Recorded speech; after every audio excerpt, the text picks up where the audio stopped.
Not one, but two of my top 10 teams went down this past weekend in college football, week 12 of the regular season. It's Monday. That means it's time to update the LouTube top 25 rankings. Let's go.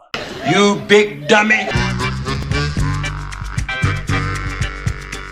Hey, good morning. It's UncleLou here. Yeah, that's right. It's me, UncleLou, and I'm live for you on LouTube today. Thanks for watching. Really appreciate it also. And in addition to that as well, subscribe to this channel if you're not already. Did you know I post college football videos almost every single day of the year? Yeah, it's true. Some of them are even watchable. You can let me know in the comments of this video if you think this one is or not. It's Monday. AP and the coaches poll come out every Sunday. And tomorrow, Tuesday, we actually have the first playoff poll being released. Of course, my rankings here every Monday by far better than any other poll or ranking out there. So let's get right to it.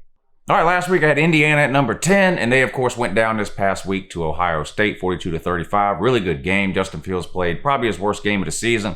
Ohio State still found a way to win. Really good running game finally showed up for Ohio State this past weekend, giving Indiana their first loss. This week at number 10, I have Indiana. I'm not moving Indiana down. Ohio State's one of the top 2 or 3, 4 teams in America. I don't think anybody doubts that, do they? Indiana gave them everything they wanted. They were down. They never gave up. They came back late in that game and actually had a chance to tie it there a couple of times in the fourth quarter. So I think we got to give Indiana a little bit of credit. To be honest with you, Indiana's better than I thought they were. I had them at 10 last week. I wasn't sure they deserved to be there. I thought they would lose to Ohio State by at least a couple of scores, maybe 14 to 17 points, something like that. The spread was 20.5, and I took Indiana in the points, but I did not think it would be this close. I think we got to give Indiana some respect. I'm giving them respect by leaving them this week at number 10. They play Maryland coming up this weekend. Number 9 in the poll. New into my top 10. Northwestern. Let's give Northwestern some love. You know, they can't recruit like the big boys can. They don't get the talent that the big boys do. They don't have the facilities like some of the major schools do. But their coach, Pat Fitzgerald, seems to get the most out of the available talent year in and year out. And while they don't win 10-plus games every single year, they have multiple years where they get up to the 9-10 win range. They're a very good team. They make very few mistakes. They're disciplined. They're well coached. And they beat Wisconsin this past weekend 17-7. And I had Wisconsin at number 7 or 8, I think, in my top 10 last week. So I think this is an impressive win. Wisconsin had a ton of turnovers in this game. Never really could get going offensively. Graham Mertz kind of came back to earth, 3 or 4 interceptions in the first half alone. And Northwestern gets to win against Wisconsin 17-7. I think an impressive win. This week they play on the road at a struggling Michigan State team under first-year head coach Mel Tucker. We'll see if they can keep it going. But they're 5-0 with 5 Power 5 wins. I've got them number 9 in this poll. At number 8, I've got Oregon. Oregon's been a frustrating team to watch. I do think talent-wise, they're the cream of the crop in the Pac-12, and I don't think anybody would be surprised if they're going undefeated.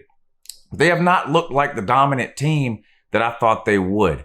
No real one area of weakness for Oregon that you can point at. Just overall, unable to put teams away. They struggled to beat Washington State a couple of weeks ago. They were actually trailing in that game for a while before pulling away late in the fourth quarter and winning by 12 or 14 points. And in this past weekend, a nail-biter against what I think is a pretty bad UCLA team, beating Chip Kelly 38-35. This week they play at Oregon State, an in-state rivalry game. Again, a game where I think Oregon is way more talented than the opponent.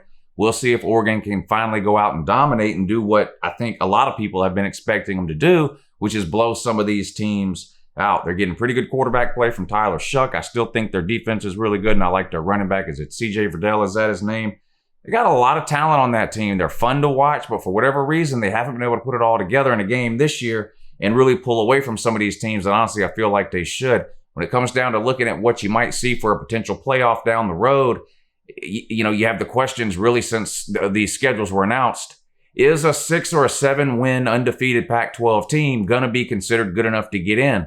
Well, Oregon's got to start beating some of these teams more convincingly, I think. We'll see if they can do it this week at Oregon State, but I've got them at number 8. Number 7, Cincinnati. All they do is win, right? They remain undefeated. Tough test this past weekend. They had to go to Central Florida, but they got to win 36-33. Not a dominant win. They didn't blow them out. They didn't run away with it, but Central Florida is a quality opponent. Central Florida is not as good as they have been in some years past that we've seen, mostly notably the 2017 season. Still a pretty good team. Cincinnati needs to blow these teams out, though. Now, they think they can get into the playoff. I disagree. But if they want to have any shot to get into the playoff, they've really got to blow teams out and prove that they're way better than everybody on their schedule. They were unable to do that this weekend, but they're 8-0. Only one other team is 8-0. That's Notre Dame. Cincinnati's 8-0. They play this week at Temple. Coming up at number 6, I feel like I'm saying the same thing about Florida and Texas A&M every week. I think Florida's better than Texas A&M. If they played right now, I picked Florida to beat them the first time when they played, and it was a great game, and Texas A&M won in a close one. If they played again tomorrow, I'd pick Florida to win again. I think they're better. They've looked better. And is it just me, or does it seem like Texas A&M hasn't played in a month? I think it's been a couple of weeks they haven't played. They do play this coming up week, or at least it's scheduled for now. We'll see. All these cancellations that keep happening around midweek, so we'll keep an eye on things. Florida, of course, pasted Vandy 38-17. Not necessarily the dominating performance maybe some people expected to see in this game. When you're talking about Florida, one of the best teams in America, against Vandy, one of the worst. Vandy, for whatever reason, has given Florida fits over the last couple of years. Not that they've beaten Florida, but they've kept it a lot closer in most years than a lot of people thought they would. And this was a competitive game in the first half before Florida pulled away in the second half. They decided to keep Kyle Pitts out for one more week to let him rest up from that concussion he got back in the Georgia game. So they were without arguably their best offensive weapon. Kyle Trask, another great day, 4 touchdowns. Again, he's breaking records. He's got to be the front runner for the Heisman at this point. They improved to 6-1 with that win against Vandy. They play Kentucky this coming week. Texas A&M, again, a bye/cancellation/postponed game this weekend. And they host LSU. Now, this coming up weekend, they're 5-1. I'm having a hard time moving Florida ahead of Texas A&M because they each have one loss, but Florida beat Texas A&M. And Texas A&M's only loss is to Alabama, who I think everybody has ranked number 1 right now. Now, it wasn't a close game against Alabama. They lost by, I believe it was a 4-touchdown game, 28 points. Not really competitive, but still, when you have two teams in the same conference with identical records, and one team beat the other, it's hard for me to move Florida over Texas A&M, even though, like I said, I admit if they played tomorrow, I would pick Florida to win. And there's not really a need for anybody to be upset about where Florida is ranked right now in relation to Texas A&M, or really in relation to anyone else. Because if Florida wins their next couple of games against subpar opponents, they're going to be in Atlanta with a chance to beat Alabama. And if they beat Alabama, it's not going to matter that they lost to Texas A&M. It's not going to matter that they beat Vandy 38-17. Nothing's going to matter. They're going to be in the top 4 and on their way to the playoffs. It's literally that simple if you're Florida. So hopefully the Florida fans aren't getting too upset about where they're ranked, either in my poll, the AP to coaches, the playoff poll that comes out tomorrow, whatever. You know, it really doesn't matter. You're going to get your shot to prove you belong in the top 4 here in a couple of weeks. But I've got Florida at 6 and Texas A&M at 5. That takes us into the top 4. And I don't think my top 4 changed. I don't think anyone's top 4 has really changed. But I've got Clemson at 4. They're 7-1. Of course, they had the controversial cancellation with Florida State this past weekend. Dabo's come out and made some comments about that, basically saying they just didn't want to play the game. Hard to argue with that point. Florida State would have got demolished. But Clemson is 7-1. They play Pitt this coming weekend. I've got them at 4. Notre Dame, I've got at 3. They're the second 8-0 team. Cincinnati, like I mentioned, is 8-0. Notre Dame, the only other 8-0 team right now. They were on a bye this past week. They play at North Carolina this coming weekend. Now, this will be a good game. North Carolina has been kind of a Jekyll and Hyde team this year. Their losses have come really against some of the worst teams they've played. Florida State comes to mind. Other weeks they have played and looked really, really good, like we thought they would. We'll see. This is obviously the biggest game of the year so far for North Carolina. They would love nothing more than to beat a top 5, top 4, top 3 Notre Dame team at home for North Carolina. We'll see if Mac Brown's got any magic. Sam Howell's going to have a great game, and their defense is going to have to find a way to slow down an Ian Book, who's been really hot the last couple of weeks. He's playing his best football right now. He started off a little slow this year, but he's playing a lot better now. One of the best games of the weekend, Notre Dame at UNC. I've got Notre Dame at 3. That, of course, leaves Ohio State at 2. I thought about moving Ohio State down to 3 and moving Notre Dame to 2. And if anyone wants to do that, I'm perfectly okay with that. The only reason I didn't do it is because I just think Ohio State is better than Notre Dame, and I think Ohio State would beat Notre Dame if they played tomorrow. Ohio State did not play well this past weekend, but it was against a top 10 opponent in Indiana, a really good Indiana team, I think. Justin Fields had arguably the worst game of his career. I think he had 3 interceptions. He still went for 350 yards and 3 or 4 touchdowns. But the most important thing, they won the game. Not very many teams in America can send their quarterback out to have the worst day of his career and the team still find a way to beat a quality opponent. If you go back to last year and look at Georgia as an example, so I'm a Georgia fan, people love to point things out about Georgia. Georgia was a really good team last year, a top 4, top 5 team. We hosted South Carolina, a terrible 3 or 4 win team.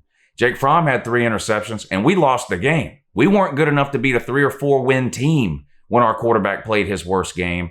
Ohio State goes out, throws 3 interceptions against a top 10 team, and still finds a way to win. So while I'm not impressed overall with Ohio State's win over Indiana at 42-35, not impressed with Justin Fields' play this past weekend, I am impressed with the fact that a team can go out, their best player can have the worst game of his career, and the team can still find a way to beat a decent team. So I decided to put Ohio State at number 2. But again, if you want to put Notre Dame at 3 or at 2 and swap them with Ohio State, I've got no problem with that.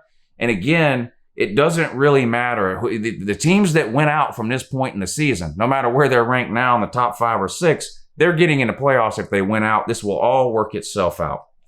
And of course, that leaves Alabama number 1, the team that to me is clearly the best team in college football right now. They're the most complete team. They can score at will. They can pass with the best offenses in America, your Floridas, your Clemsons. They've got an elite ground game with Najee Harris. They have the best offensive line of any of the top 3 or 4 teams. And their defense, although not as great as some of the Alabama defenses we've seen in years past under Nick Saban, is getting better every single week. And they're loaded with talent. They beat Kentucky this past weekend 63-3.